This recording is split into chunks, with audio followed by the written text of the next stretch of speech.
The death of Attah Bay's regional chairman of the opposition New Patriotic Party through an acid attack is raising critical questions of criminality in grassroots politics. Security experts say beyond the criminality is also the concern that this could escalate into chaos in the northern part of the country where ethnic and chieftaincy clashes are common grounds for turmoil. So how should political parties handle such criminality in their fold? This is today's big story with me, Stephen Enti.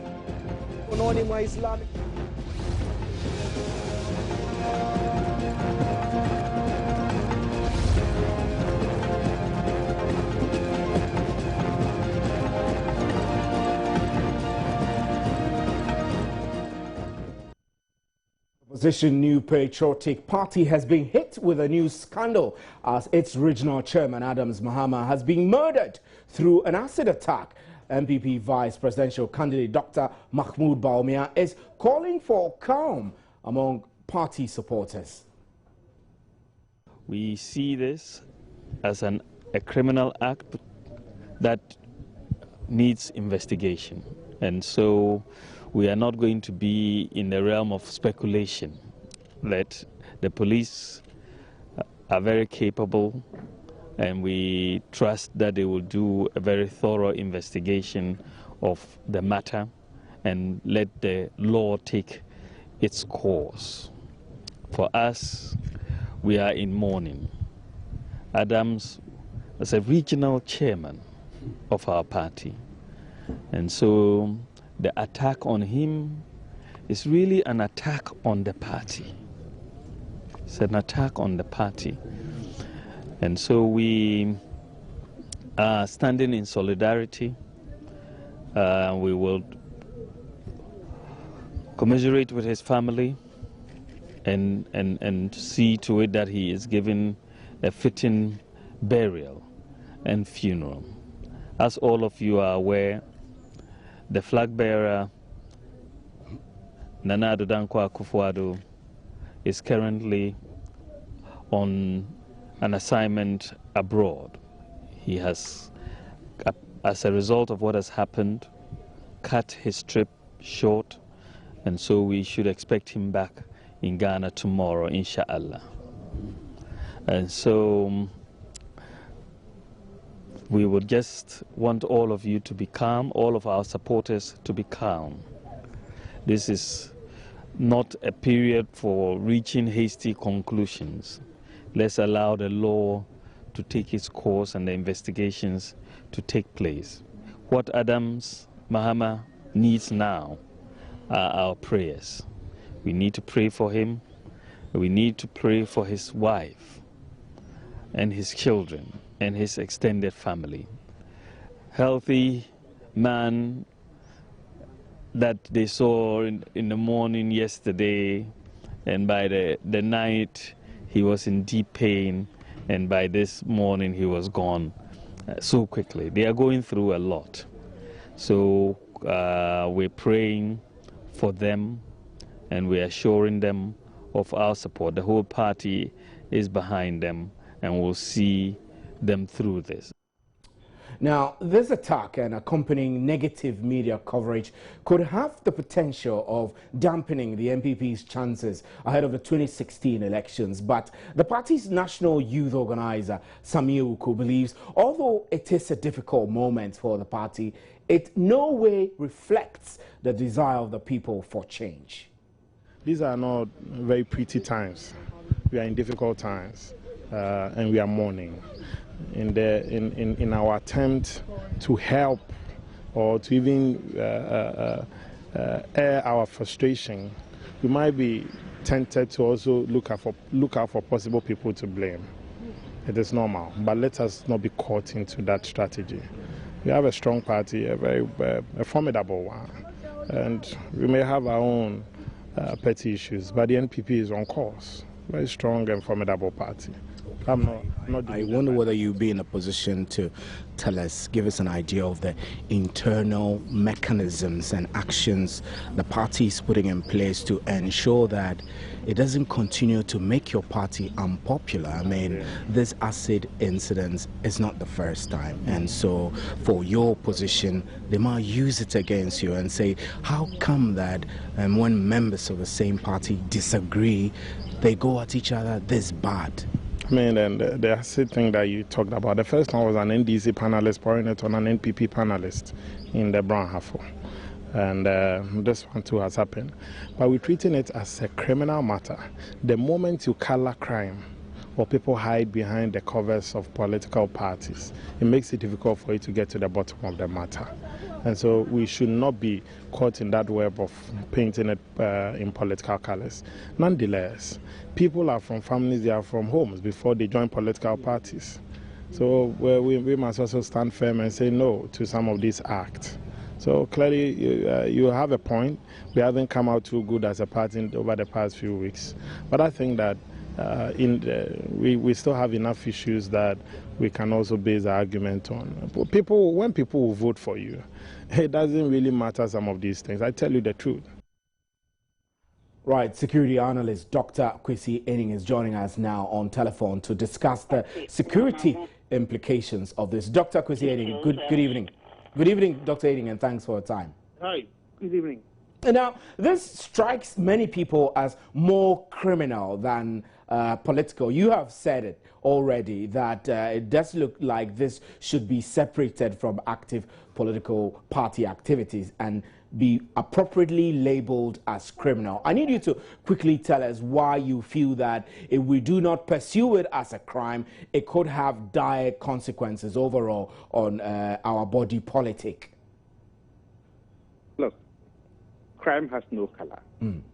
There's an unfortunate tendency in this country to say things like, it's a politically motivated crime, this is an economically motivated crime. Crime is crime. Secondly, is that if we use the political lens to look at this crisis, we will be narrowing the set of options that the investigators and the police have. Because by looking at it as a criminal case and dealing with it as a criminal case, then we can pick up the people through investigations, place them before a competent court of law, and then use the nation's most stringent punishment to serve as a deterrent. We need to do this and do this very quickly, because we can't have people taking the law into their own hands. And let's not forget that there's a certain culture of, political godfatherism beginning to appear in this country. If people think they can perpetrate crimes, and because they have powerful people who can protect them, then they can go scot-free. This is the crime in a case that has tarnished Ghana's reputation, because an acid-bath murder happens in very few countries. And we've today gotten the rather disreputable reputation of being one of those few countries. And but I'm hoping that the intelligence security forces and the forensic guys will get us the answers very quickly, because we need to bring this to closure and to send a clear signal that that kind of behaviors are not acceptable. Indeed, we need to send a closure, bring a closure to this. But Dr. Ening, let me digress a little and talk about the sale of acid. I mean, I don't know where to place the security implications over the sale of acid. But if in a country people are able to get acid as easy as they could walk to the market to buy a bottle of water, that's problematic, isn't it? It's extremely problematic, and it's not just about, acid.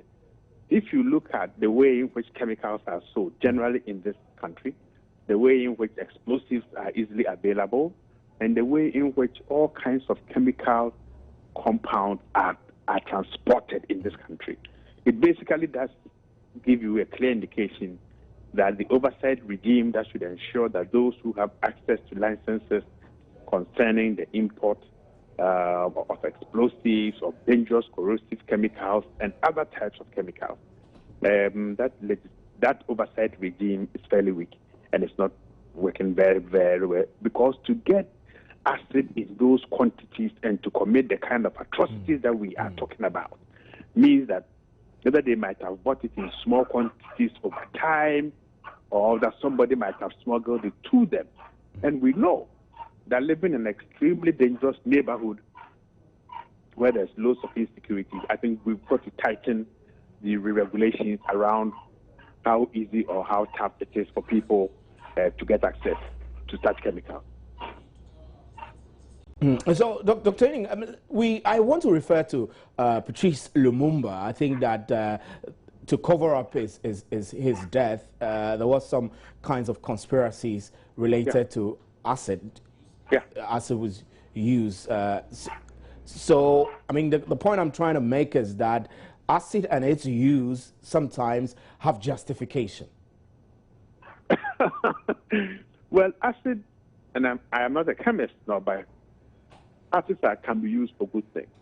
But certainly, by citing the Lumumba case and what we've seen from last year of jilted lovers pouring acid onto their partners, and now what we have seen, people cannot also use this for extremely dangerous and highly unacceptable things. And that is why the legislation around it, or the oversight institutions that should ensure that people who have access to such chemicals are restricted, might be strengthened.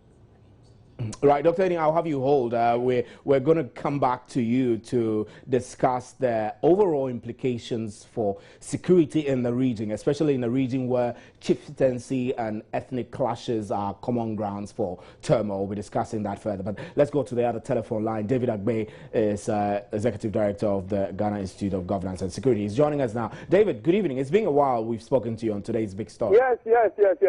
Good evening, Steve. So, I mean, I'm curious that for you as a governance person watching the opposition New Patriotic Party, what comes to your mind when you hear of news of the murder of a regional chairman, no less a person than a regional chairman, through such a horrific attack like an acid bath?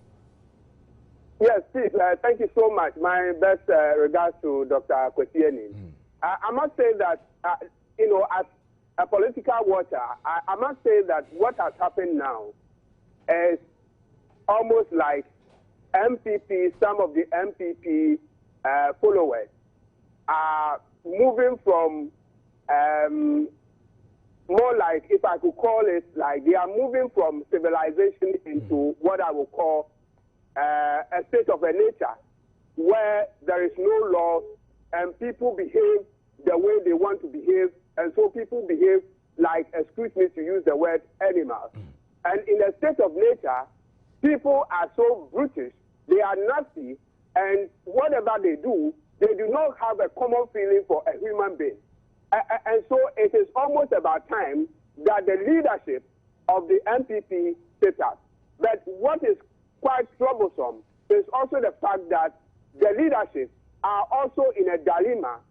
And so, as we speak now... Well, David, the leadership has not shown dilemma. They've gone ahead to condemn it. Dr. Barima has spoken against it, and Nana Akufo-Addo has spoken against it. We've also spoken to the National Youth Organiser, who is calling his people to come. That doesn't show dilemma.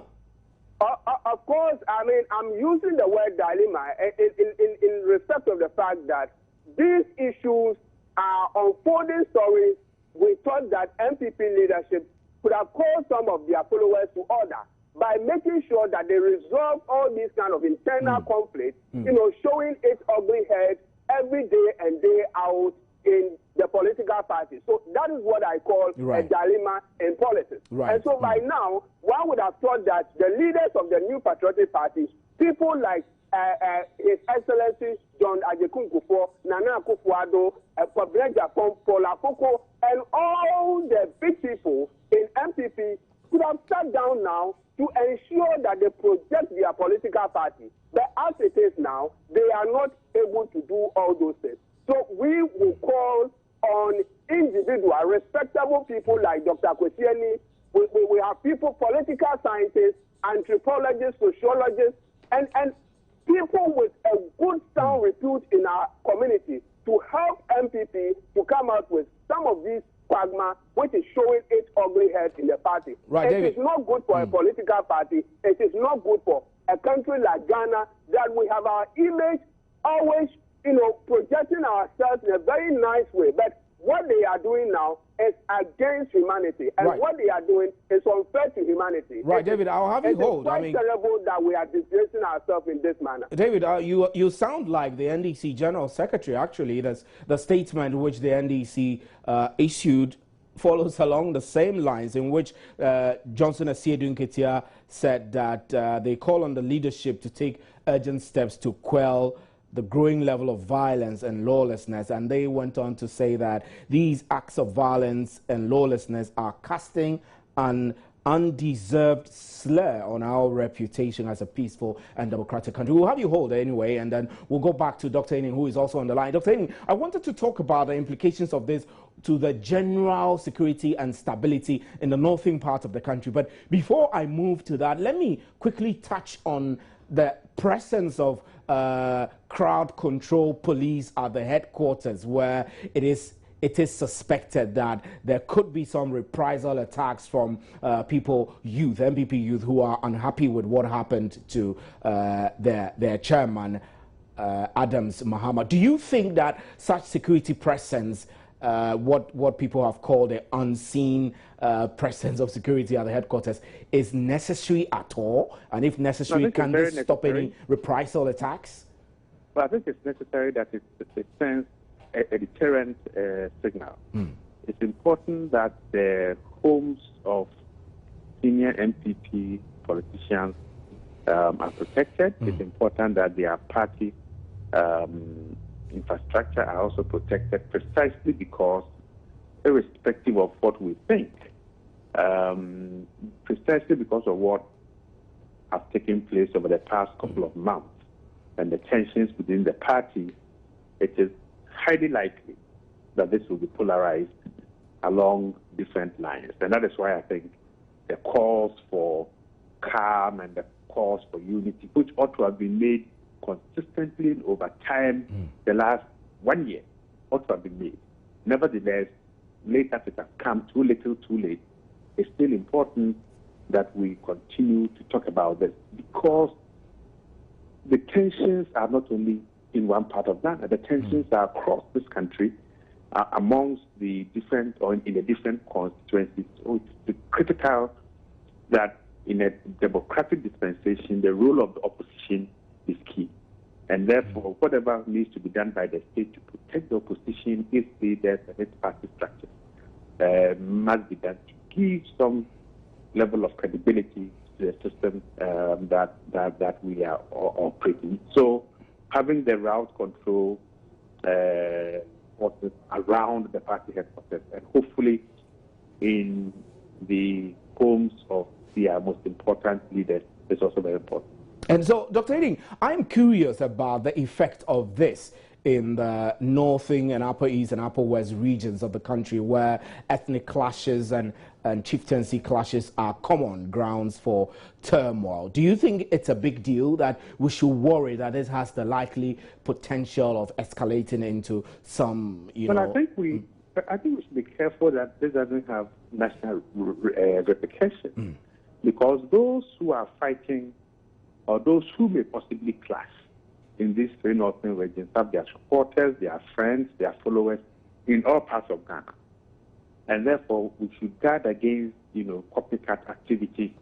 And the only way we can guard against it is that the investigative and the forensic and then the security personnel are able to separate the contending parties. It is important that this does not feed into other kinds of conflicts that are already there, to make it to be more intractable. Okay?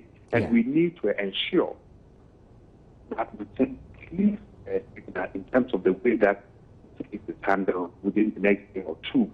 But if you cross the line, the security forces and agencies are capable of finding you out, you'll be smoked out, and you will be dealt with according to the strictest aspects of our law. And that serves as a deterrent, and we need to serve that deterrent. And I think this goes beyond just three regions or one party. this sends a clear signal to our political leadership about their choice of words, about their behavior, about language that incites and language that is abusive, because when it gets out of hand, they cannot put the genie back into the box. And we've seen it in Nigeria, in Sierra Leone, and in Cote d'Ivoire. We are not different from those countries. Right. This is the tip of the iceberg, and we need to control it and control it now. We need to control. Dr. Kwesi Annie, we're extremely grateful for your time on today's Big Story. Thank you very much. Dr. Kwesi Annie is a security analyst and is the head of research and academic affairs at the Kofi Annan International Peacekeeping Training Center. Well, the National Democratic Congress has been reacting to the acid attack and death of the Upper East Regional Chairman of the NPP. Joe News reporter Francis Aban caught up with the NDC General Secretary Johnson Esiedun-Ketia and asked him what his take was on the events leading to the death of Adams Mahama. Let's watch him now. We think it is a dastardly act. It is something that shouldn't happen in the politics of this country in this day and age. We wish to express our deepest and heartfelt condolences to the members of the family of the deceased, particularly the wife and children. We also want to urge the police service and the other security agencies to take this matter with all the seriousness that it demands, conduct thorough investigations with the view of bringing the perpetrators to book as criminals and not as politicians. We also would want to urge various discussants on the media platforms to exercise maximum restraint. Normally, what frustrates the work of the security services is the prejudices that attend the discussions on radio and the media when acts of such nature happen. Very soon, if you are not careful, it becomes a ding-dong battle between pro-Afoko factions, Nanado factions, and so on. So if that happened, the real criminals who perpetrated the act may go undercover.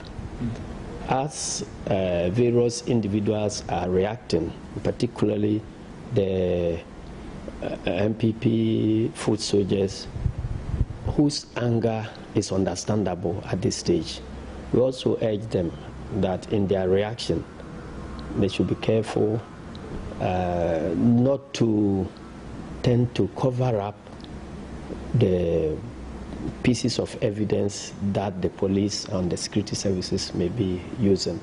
Because if you are hurt by this kind of event, you may overreact in a way that, unknown to you, you would be destroying the evidence that is there, and then that will frustrate the work of the security agencies. And so we are urging the leadership of NPP and the leadership in the region of the whole society in Upper East that it will not be in the interest of anybody in Ghana to seek to, intervene or frustrate the work of the security agencies in trying to unearth the cover on this, blow the cover on the perpetrators. For all you know, it is even possible that this has nothing to do with politics at all. So we can only get the answers to all these questions after a thorough investigation by the security agencies. And finally, we want to urge the leader of the New Patriotic Party that the seeming spate of lawlessness that has characterized the activities of the party of late ought to be checked. I have heard the statement issued by the leader of the party, Nana Akufo-Addo. It is heartwarming that he's also condemning this act. But it doesn't end at condemnation. And this lawlessness tends to grow from strength to strength. So at the budding stage, if you leave it unattended to, then it grows and gets out of hand. Well, let's get back onto the line. David Agbe is still on the line. David, you heard Johnson Asiedu Nketia, and rightly so, he's calling for the leadership of the NPP to take action on some of these issues that pop up in the party at the very early stage before they escalate into problematic situations. So, David, from where you stand, I know that you have security background also because you're from the Ghana Institute of Governance and Security. The sale of asset that I was talking about with Dr. Kwesi Ening, it's a bit worrying, and Dr. Kwesi Ening actually painted a very gloomy picture by telling us how the sale of chemicals in general has very loose controls. Your quick comment on that? Yes, Steve, that is why I said that some of the people within NPP are moving from a state of civilization into a state of nature. Because in a state of nature, people do whatever they want to do. Why do somebody have to think of pouring an acid onto his own fellow human being? I mean, human beings, we are rational, and we are supposed to think and think beyond human level. David, quickly, what I wanted really to know was what your recommendations would be to control sale of assets and chemicals in general. I mean, because if people could easily get acid and can easily get other forms of chemicals, that is problematic. So I just want you to tell us what you feel can be done to control this easy access to chemicals and assets. Very well. Steve, in a society, if an incident of this nature happens, you will expect or you will recommend that our parliamentarian will begin to look at some of these issues and protect humanity. Come out with legislation that will ban people or that will ensure that people do not have access to some of these.